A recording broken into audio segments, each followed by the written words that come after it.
Hello and good afternoon. My name is Jasminda Peltaniemi. I work with the local Department of Environmental Conservation. I have been hired to research this recent issue regarding the fish deaths and present my findings at this City Council meeting. In the last few weeks, residents have noticed an increasingly large number of dead fish washed up on local beaches, local lakes. I understand your concern since these areas are used by residents for many recreational activities, including swimming, surfing, boating, and fishing. After extensive testing, our research has identified a toxic chemical that's present in the water and that is affecting the fish. During this presentation, I will touch on the following.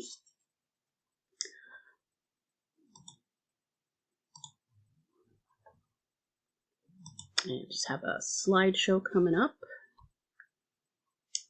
All right. And it's loading. All right, there we go. Why are the fish dying? And also, what is the toxin? And why is this toxin fatal to fish? How does this toxin come into contact with the fish? And how can public health be impacted? So the fish have been identified as coho salmon. These salmon are valuable for fishing and environmentally beneficial to the local lake ecosystem. The toxic chemical found is called 6-PPD-Quinone. It is a chemical widely used to protect car tires from ozone. The chemical, known as 6-PPD, is often added to tires to extend their life. The additive works by reacting with ground level ozone before the ozone can damage the tire's rubber. The chemical reaction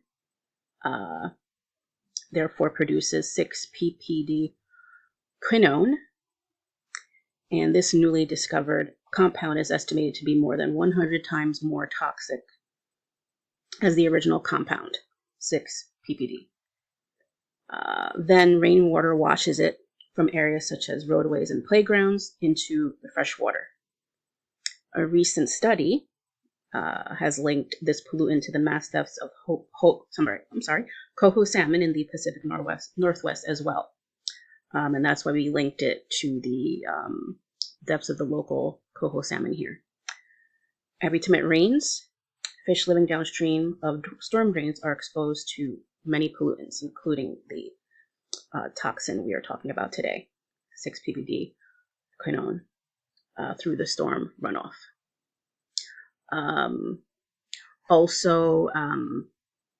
The rubber is in rubber mulch that's used in gardening and playgrounds as well.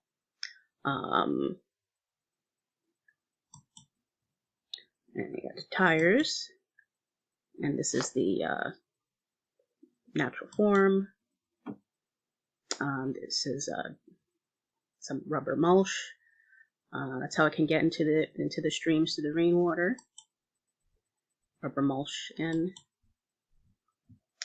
playgrounds. And here goes the rainwater from the roadways going into storm drains, and then essentially going into local waterways. And this is just an image showing the 6-PPD going oxidizing and turning into 6-PPD-Q. And here's just another diagram regarding stormwater runoff as well.